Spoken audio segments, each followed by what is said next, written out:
Los Angeles, California, the entertainment capital of the world. It's the 80s Movie Podcast. I'm your host, Edward Havens. Thank you for listening today.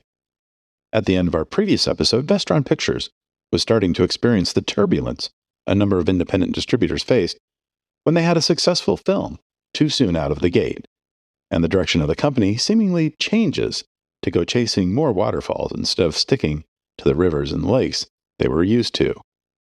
Welcome to Part 3 of our mini-series. As we enter 1989, Vestron Pictures is seriously in trouble.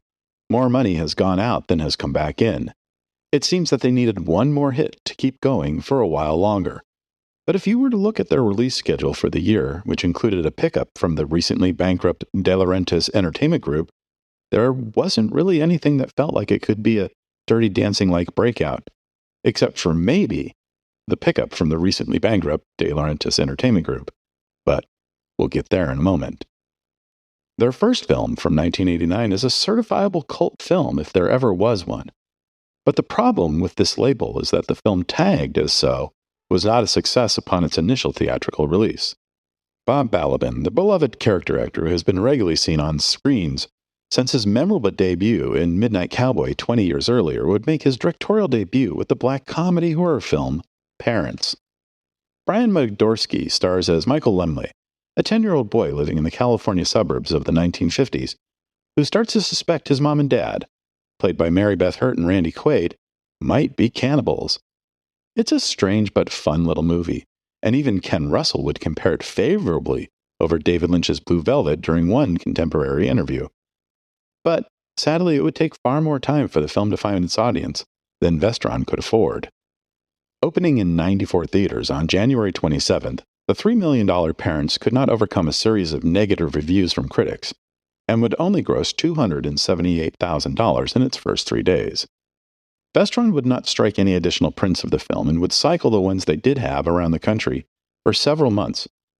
But after 4 months, the film could only attract about $870,000 in box office receipts. But, as I said before, it would become something of a cult hit on video later in the year. In 1992, the British filmmaker Bernard Rose would make his American directing debut with the all-time banger Candyman. But he wouldn't have gotten Candyman if it wasn't for his 1989 film Paperhouse, an inventive story about a young girl whose drawings seemed to manifest into reality. British actor Ben Cross from Chariots of Fire and American actress Glenn Headley from Dirty Rotten Scoundrels plays the young girl's parents. Outside of Gene Siskel, who would give the film a thumbs down on his movie review show with Roger Ebert, despite acknowledging Rose's talents as a filmmaker and admitting to being fascinated by the first two-thirds of the film, the critical consensus on Paperhouse was extraordinary. But it appears Siskel may have never actually written a review of the film for the Chicago Tribune, as the film still has a 100% fresh rating on Rotten Tomatoes.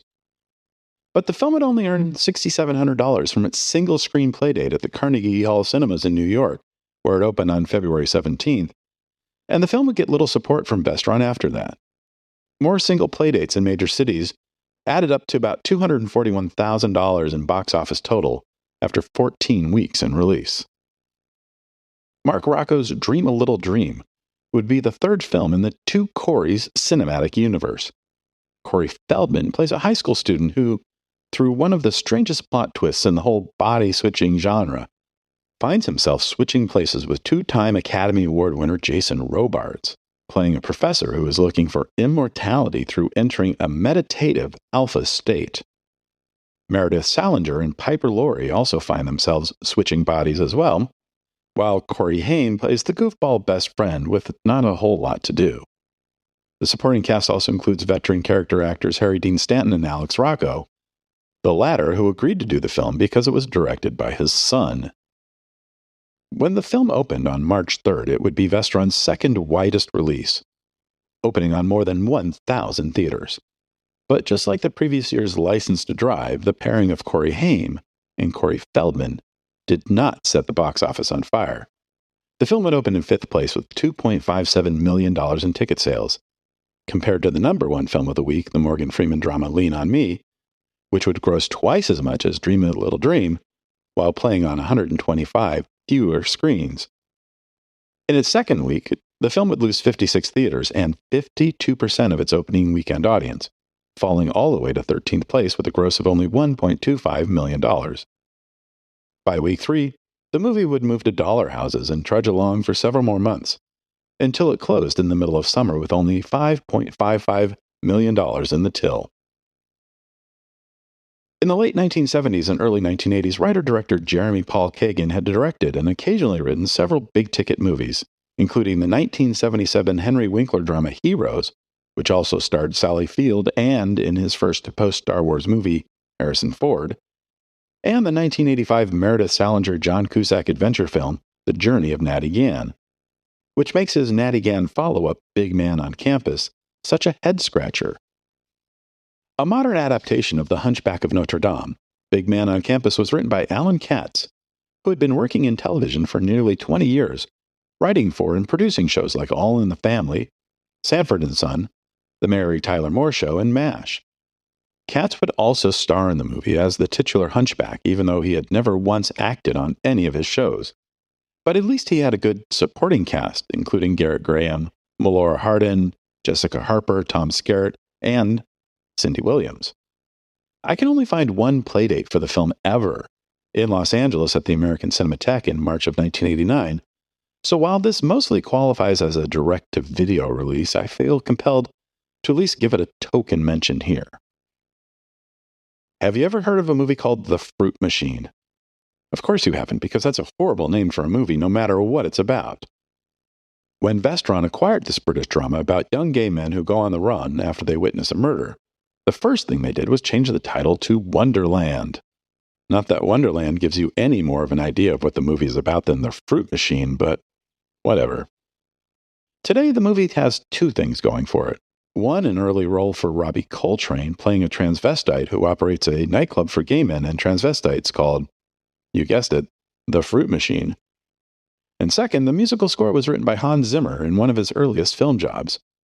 Ironically, Wonderland would be the third movie scored by Hans Zimmer to be released by Vestron in a 4-month period, after Burning Secret and Paperhouse. Wonderland would open at the Quad Cinemas in New York City on April 28th to poor reviews but a decent $11,500 opening weekend gross.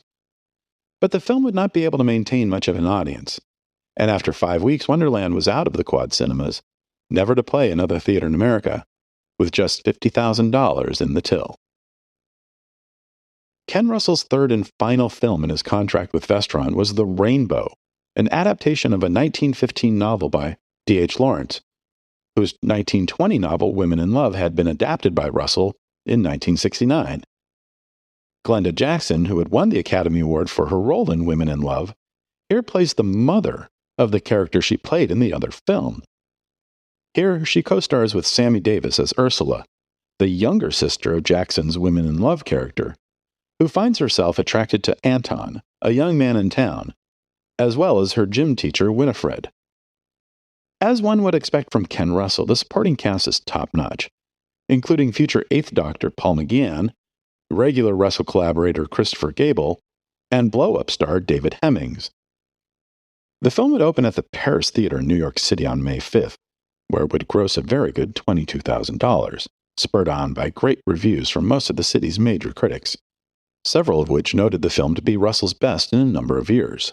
So it would be sad that the film would end up being the lowest grossing of the 3 films he made with Vestron, only earning a total of $444,000 after 3 months and mostly single playdates in major markets.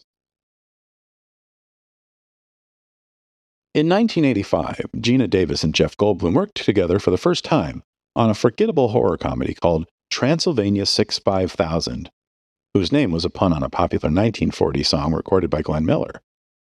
In 1986, the pair would work together again on David Cronenberg's amazing remake of the cheesy 1950s horror film The Fly. And in late 1987, shortly after the pair married, they would work together again for a third time on another comedy, and on a movie that this time was actually based on a real song. Earth Girls Are Easy was the name of a song that appeared on comedian Julie Brown's 1984 EP Goddess in Progress, and was originally developed as a movie at Warner Brothers Studios. The studio would get cold feet when absolute beginners, the big British musical directed by music video director Julien Temple, failed big time everywhere in the world except for the UK. Temple was slated to direct Earth Girls Are Easy, and Brown, as the co-writer and co-star of the film, was committed to the filmmaker, even if it meant Warner's putting the film into turnaround, which they did in 1986. It would take nearly a year for the project to get back on track after being rejected by every other major studio and production company in Hollywood, until the French banking giant Credit Lyonnais agreed to finance the film, provided they could cut the budget from $14 million to $10 million, and if the filmmakers could make a distribution deal with the bank's preferred distributor, the then newly formed De Laurentiis Entertainment Group. The film, about a manicurist in Los Angeles who helps three aliens blend into human culture after they accidentally crash land their spaceship into her pool, would begin production in Los Angeles in October of 1987. Geena Davis plays the manicurist and Jeff Goldblum one of the aliens, alongside Damon Wayans and Jim Carrey, while the remaining cast would include a number of great comedic actors like MASH's Larry Linville, Michael McKean, Rick Overton, and Charles Rocket, as well as Los Angeles media personality Angeline as basically herself. While the film was nearing completion in early 1988, the De Laurentiis Entertainment Group would go out of business, leaving Credit Lyonnais in need of a new distributor for their investment. After Temple turned in his first cut of the film, Credit Lyonnais would send Temple back into his editing bay, where he and his team would spend another 5 months winnowing out various scenes and completely excising a big and expensive musical number based on one of the other songs on Brown's 1984 EP, I Like 'Em Big and Stupid, because it just didn't work for the film. Additional scenes would be shot, and the budget would end up being at $11 million. The film would have its premiere at the Toronto Film Festival in September 1988 and attract attention from a number of distributors, including MGM UA, New World Pictures, and 20th Century Fox, but Vestron would end up putting in the winning bid. The film would originally be set for a February 1989 release, but it would get delayed until May 12th. When it finally opened on 317 screens in Boston, Chicago, Los Angeles, New York, Philly, San Francisco, Toronto, and Washington, D.C., the film would gross $893,000, putting it in 12th place for the weekend. But its per-screen average would be the 4th best amongst the films in the top 20. The film would fall 1 place in its second week, losing 35% of its opening week audience, grossing $577,000. The film would slowly hemorrhage theaters and box office until the plug was pulled in mid-July with only $3.9 million in tickets sold. The sole lasting legacy of the film is that Damon Wayans enjoyed working so much with Jim Carrey that when Damon's brother Keenan Ivory Wayans was putting a new comedy television show together thanks to the success of his movie, I'm Gonna Get You Sucka, Damon would get his brother to give Carrey a chance. In Living Color would make Carrey and the Wayans brothers stars and would change the course of comedy. So, there's that. In late June, the Lightning Pictures imprint would release their first movie in nearly 2 years, Far From Home. The movie starred the then 14-year-old Drew Barrymore as a young girl traveling cross-country with her father, who gets stuck in a small desert town in Nevada on their way back to Los Angeles, who must deal with some very strange characters in the trailer park they're staying in, as they slowly discover nothing is as it's supposed to be. Matt Frewer, Max Headroom himself, plays the dad, who must protect his daughter while he figures out how to get the hell out of town alive. Truth be told, the movie sucks, and it's really creepy in how it sexualizes Barrymore. But there's one hell of a great supporting cast doing their best to keep the joint from totally stinking the place up. Richard Masur, Academy Award nominee Susan Tyrrell, Anthony Rapp from Adventures in Babysitting, Jennifer Tilly, and the beloved character actor Dick Miller. When Vestron opened the film in 4 theaters in third-tier regions on June 30th, it was a little surprised that the film got some very bad notices, although one unnamed reviewer for Variety felt the need to note that Barrymore, who again was only 14 at the time, had, quote, a baby face, dreamy eyes, and a Playboy model's body, unquote. Ugh. The film would gross just $3,763 in its first and only weekend in theaters. But that wasn't even the worst news of the week for Vestron. On the same day as they opened Far From Home, Vestron had been informed by Security Pacific Bank in Los Angeles that the $100 million line of credit the company had with them was being terminated. 140 of the approximately 300 Vestron staff members, mostly from the Los Angeles office, were let go, including the president of production, the senior vice president of marketing and distribution, and the vice president of publicity and promotion.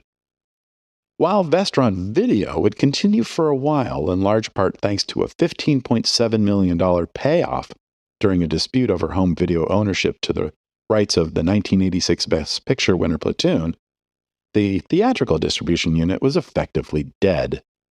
Some movies, including the Fred Savage Howie Mandel comedy Little Monsters, the Harry Dean Stanton-led comedy Twister, and the Catherine Bigelow-directed action film Blue Steel, with Jamie Lee Curtis, would be sold off to other companies.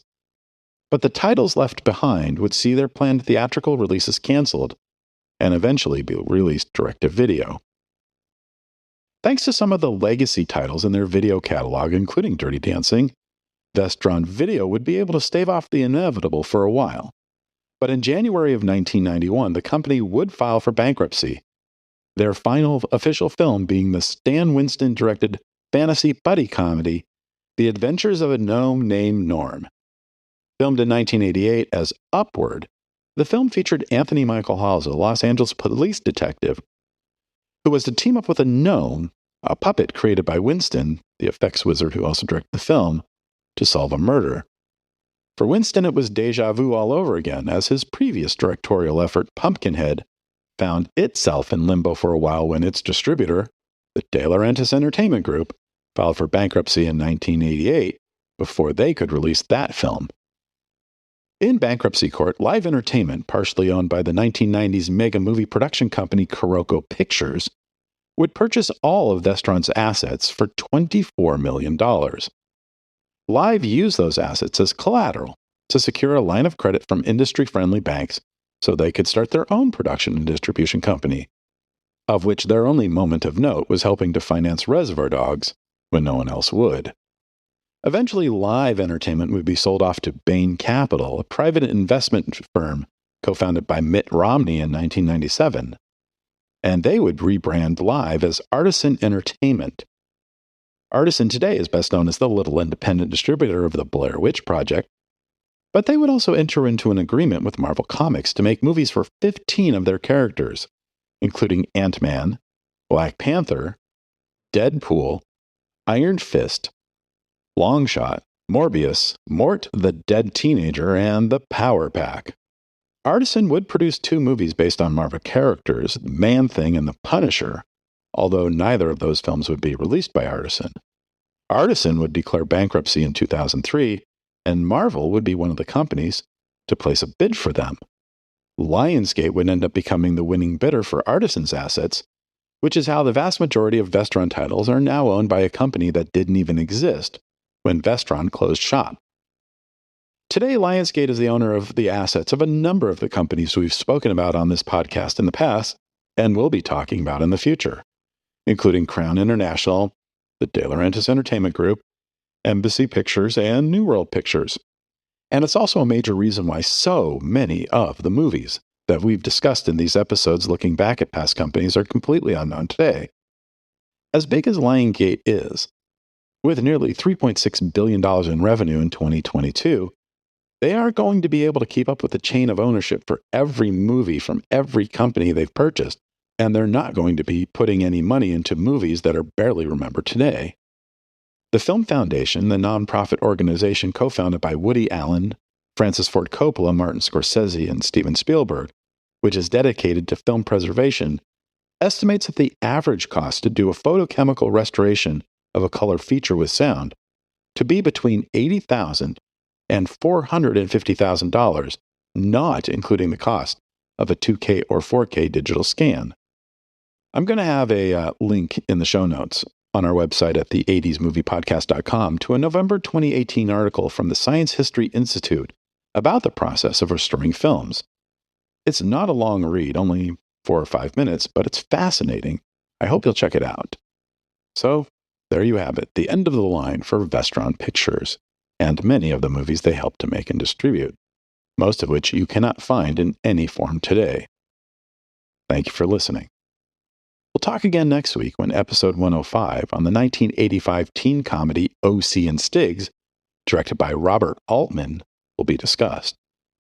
Remember to visit this episode's page on our website, the80smoviepodcast.com, for extra materials about the movies that we've covered on this episode. The 80s Movie Podcast has been researched, written, narrated, and edited by Edward Havens for Idiosyncratic Entertainment. Thank you again. Good night.